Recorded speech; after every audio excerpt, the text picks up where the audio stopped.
Llave en mano. Narrativas en concreto. Una iniciativa del Premio Obras CEMEX. Llave en mano.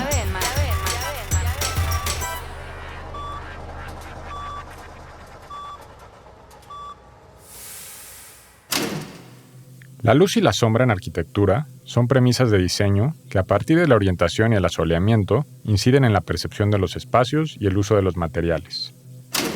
Las celosías disuelven muros a través de elementos verticales diáfanos que permiten la vista de un lado hacia otro al construir bloques, piezas o cartelas conectados entre sí. Tanto los vanos como los vacíos separan o acercan al interior del exterior, crean parasoles, generan juegos de luces y sombras y a la vez definen cubiertas y completan fachadas. La icónica celosía de Matías Geritz en el Camino Real de Polanco, con base en referencias cromáticas y patrones de Joseph Albers, las serpientes metálicas diseñadas por Manuel Felgueres en el Museo Nacional de Antropología y las celosías de concreto patentadas por Eric Kufal en Guadalajara, son muestra del rol protagónico de una estructura de ingeniería, arquitectura y arte-escultura que modula, confina, separa y atrae. Si bien la definición de celosía nos habla de un enrejado tupido de madera o de hierro, que se pone en las ventanas de los edificios y otros huecos análogos para que las personas que están en el interior vean sin ser vistas, o una estructura de barras o listones que se cruzan en diagonal y que se colocan para separar espacios con la misma finalidad, en arquitectura se ha configurado una forma de hacer diáfanos los espacios habitables. Uno de los más recientes es la Tallera Siqueiros, proyecto diseñada por Frida Escobedo a partir de la configuración axial del taller del muralista, en donde se extrapola la celosía a fachadas, circulaciones, aulas y talleres para así brindar luz y ventilación continua. En este episodio de Llave en Mano nos situamos en ambos lados del muro para encontrar los puntos en común y divergencia de las celosías como gesto e intención más que como un simple recurso tipológico o constructivo. Primero en Oaxaca, con propuestas que se mimetizan con la sinuosa topografía entre abruptas montañas y laderas, y después en San Luis Potosí, en donde la disolución de aristas y el uso de piedras naturales, concreto pigmentado y acero corten, convergen en celosías de acero y madera. A 100 kilómetros de la capital de Oaxaca, en San Pedro Cajonos, el santuario del gusano de seda se entrevé entre diagonales de fachadas en concreto armado que enfatizan las nervaduras del sistema estructural y se replican creando patios, vanos y volados para enmarcar el territorio. Así nos lo cuenta Luis Alberto Martínez, fundador de LAMZ Arquitectos.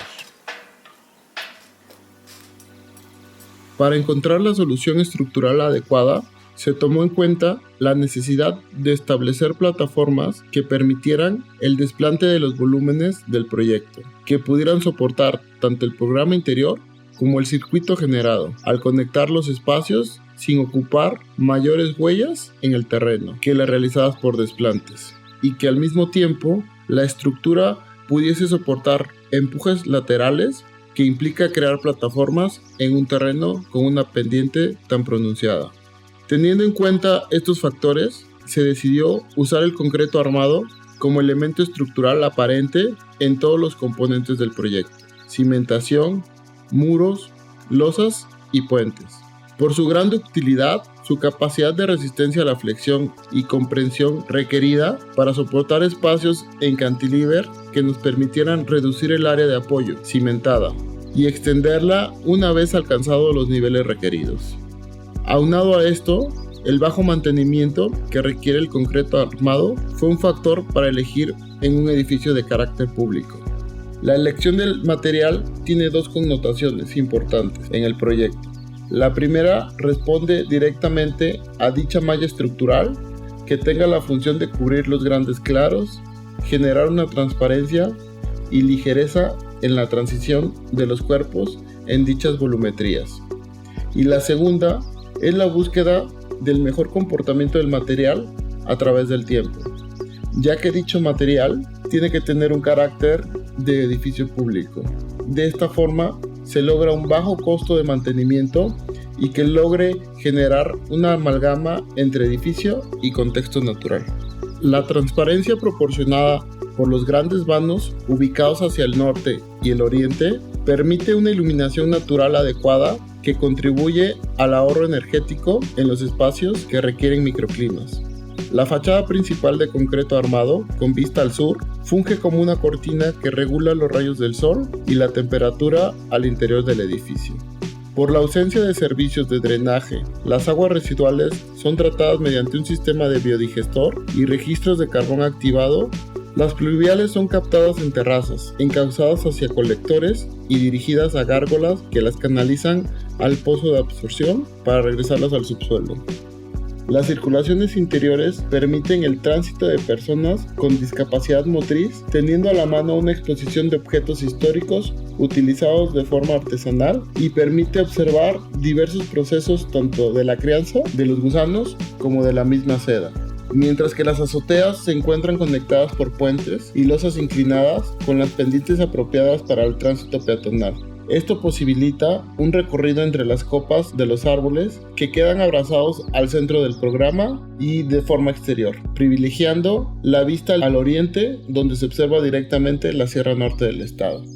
La obra Santuario del Gusano de Seda se establece como el primer espacio del país dedicado exclusivamente a la sericicultura, comercialización de huevecillos de gusano de seda y de productos derivados de este material. El programa que desarrolló este proyecto se enfocó en incorporar todas las fases del ciclo productivo. Con esta premisa, la obra genera un recorrido en forma de circuito que lleva al visitante a recorrer en forma lineal cada una de las etapas de crianza del gusano y producción de seda. Es importante señalar que desde principios de los años 90, la principal actividad económica de la comunidad pasó a ser el cultivo y producción de artesanías de seda, acompañada de la creación de alebrijes. Por este motivo, fue necesario el desarrollo de una obra que albergara todos los espacios necesarios para llevar a cabo esta actividad y que pudiese convocar a las comunidades vecinas a sumarse al intercambio de bienes y servicios en la región.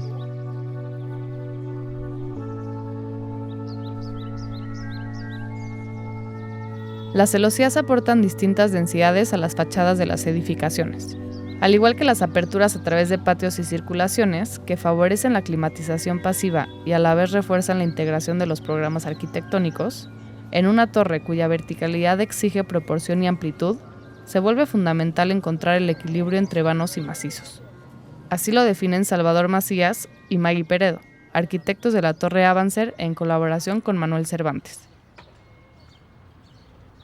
Creo que si hay un elemento que está siempre presente es el muro. El muro es una condición muy recurrente en la historia del arte, la historia de la arquitectura desde Mesoamérica y lo que ahora pues, es México. El muro porque representa la pesantez, la gravedad, digamos, por un lado, simplicidad constructiva, o sea, hacer un muro es la cosa más primitiva, pero que creo que aquí esa manera tan primitiva de hacer cosas desde hace mucho tiempo, desde las épocas, digamos, primeras, ha tenido un sentido importante. Primero, es un lugar donde hay manera de construir muros de muchos tipos, ¿no? O sea, la misma geología, la geografía, tipo de suelos, los materiales con los que contamos en toda esta zona, digamos como Mesoamérica, pues han posibilitado construir muros de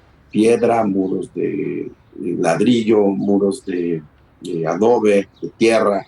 Y entonces ha habido una condición donde lo murario siempre ha estado presente, donde la gravedad también por las condiciones sísmicas, por las condiciones de los fenómenos naturales en esta zona, han hecho y han propiciado que el sistema murario se haya privilegiado desde siempre. Y curiosamente, aunque podríamos decir que eso es una cosa que ha sucedido en muchas partes del mundo, sí, Mesopotamia también, es un lugar donde, digamos, el origen como el muro hecho en ladrillo, por ladrillos, pero creo que algo que sí es muy distintivo es que en el siglo XX, en la modernidad, lo que realmente sucede en muchas partes, o en muchas culturas, es que desaparece el muro.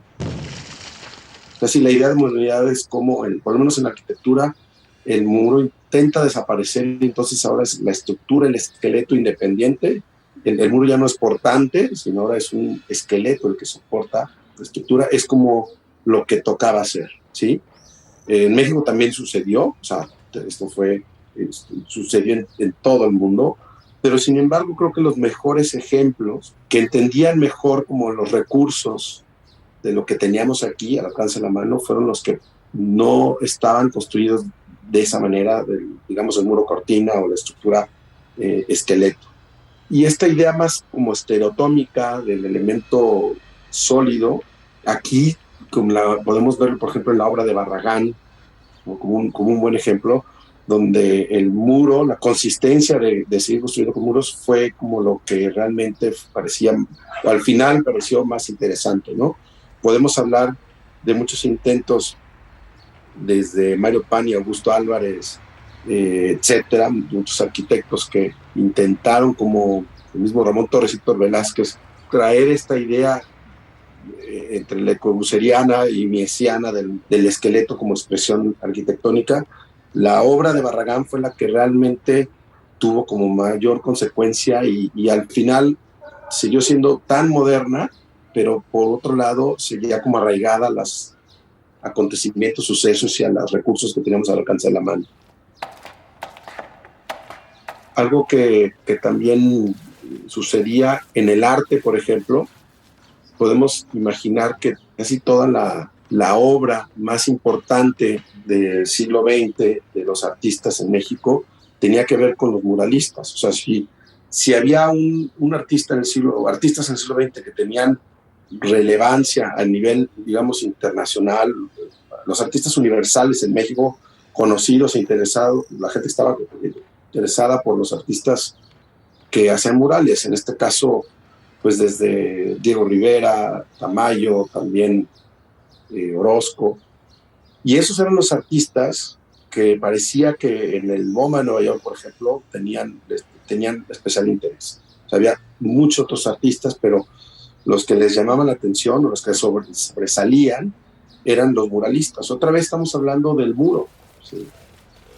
En fotografía también podemos ver, por ejemplo, la obra de Álvarez Bravo o de Mariana Jampolsky, donde también en la idea de la gravedad, la pesantez, estos muros como de los pueblos, casi como derruidos o semi destruidos, pero al final muros como de adobe, eran como siempre estaban presentes.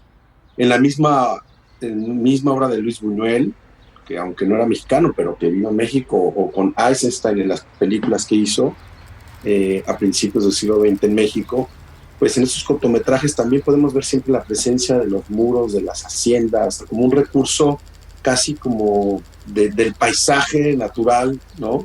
de estas tierras. Pues.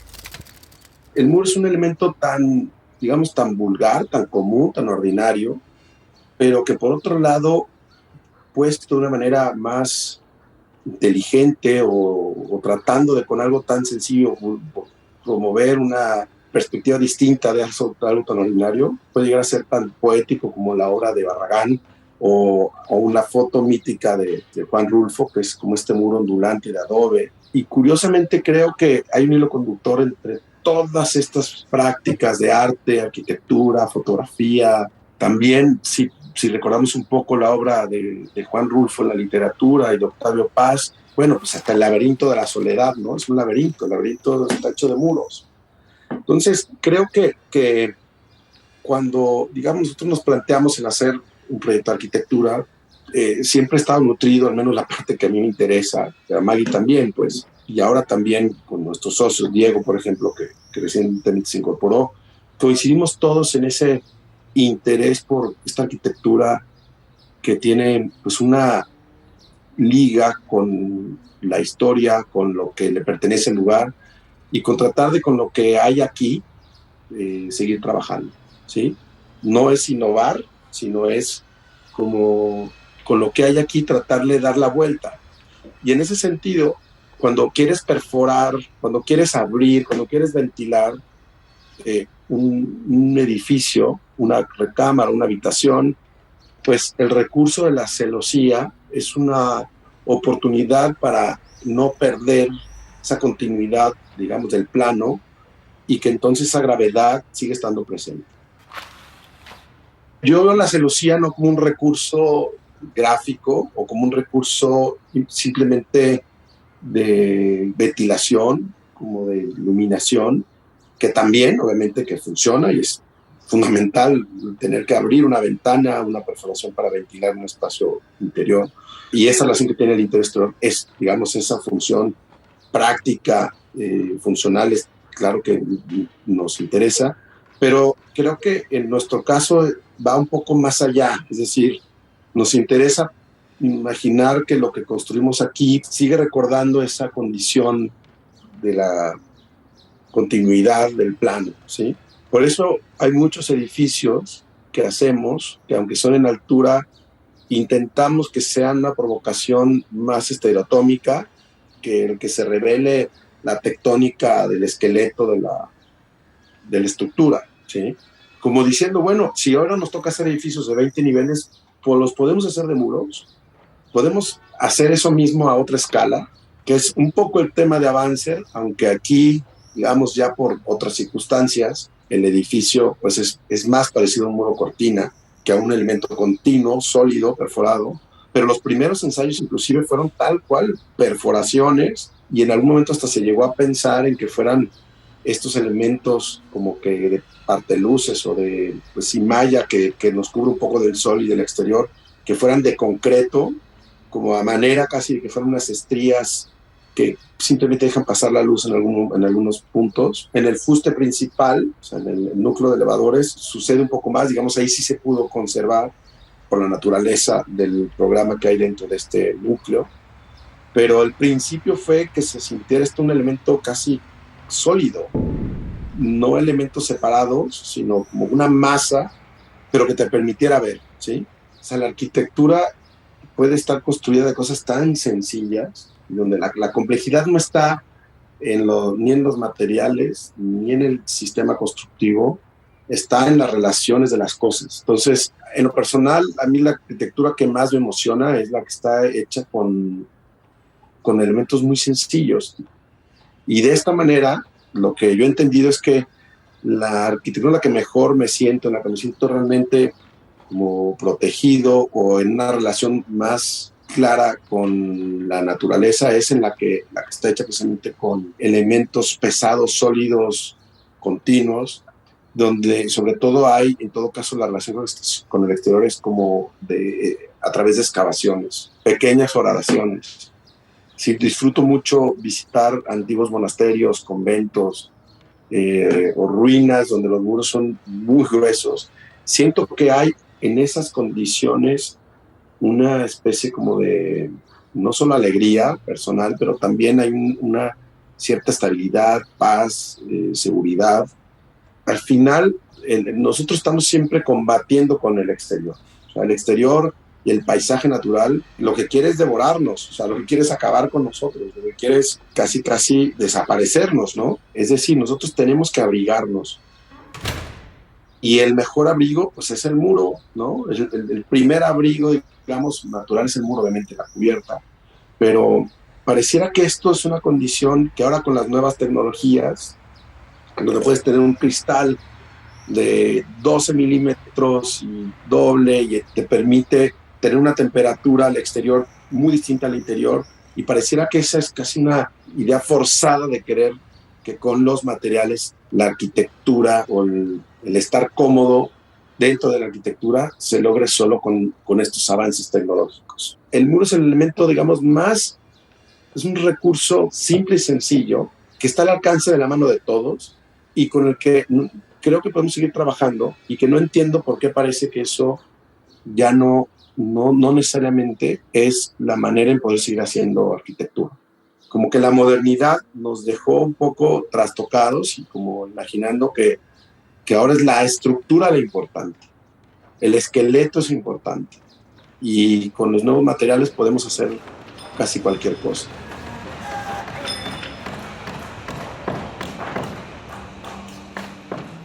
Tanto el Santuario del Gusano de Seda en Oaxaca como la Torre Avancer en San Luis Potosí demuestran cómo la luz natural se convierte en un elemento que termina de construir y fragmentar el espacio. Su tratamiento a través de celosías y entramados genera sutiles barreras entre el interior y el exterior, y a la vez acentúa los diferentes usos del mismo. La celosía es un elemento que reiteradamente se ha utilizado en la arquitectura, en diversos momentos históricos y en contextos socioculturales muy distintos. Hay ejemplos fantásticos en la arquitectura mughal, en la India, donde su belleza es llevada al extremo, convirtiéndolas en una especie de encajes pétreos que provocan la curiosidad y la intuición. También existen aquellas utilizadas en geografías cercanas al Ecuador, donde su principal uso consiste en crear sombra y provocar ventilaciones cruzadas. O aquellas prefabricadas que en la arquitectura moderna, por ejemplo en México, se utilizaron como un recurso para ocultar las zonas de servicio sin perder la unidad de la fachada. Estos muros perforados, muros tejidos, muros modulares, no dejan de ser un recurso muy atractivo. Intuir la posibilidad de habitar un espacio contiguo sin comprender la manera de acceder a él, crear volúmenes a la vez que se favorece la ventilación natural, u ocultar elementos y permitir el paso de la luz. La celosía es también mural, quizá un mural activo, donde el paso del tiempo se registra a través de una fachada, o donde un espacio íntimo se entrevé desde otro más expuesto. Caminar entre celosías es quizá una de las experiencias más memorables, porque nos acerca al espacio, sin dejarnos habitarlo. Lo hace atractivo al mostrarlo solo parcialmente. Lo baña de luz controlada. Al otro lado de ella, el espacio se desmaterializa, se perfora y nos deja fugarnos junto con él. Permite habitarlo con conciencia, ser parte del sólido en transformación.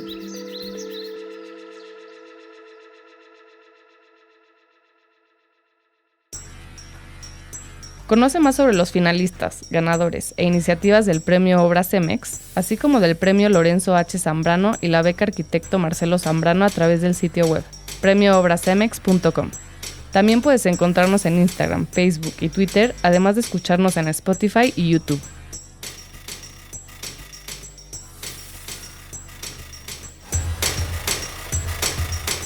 Llave en mano. Narrativas en concreto. Una iniciativa del Premio Obra CEMEX. Llave en mano.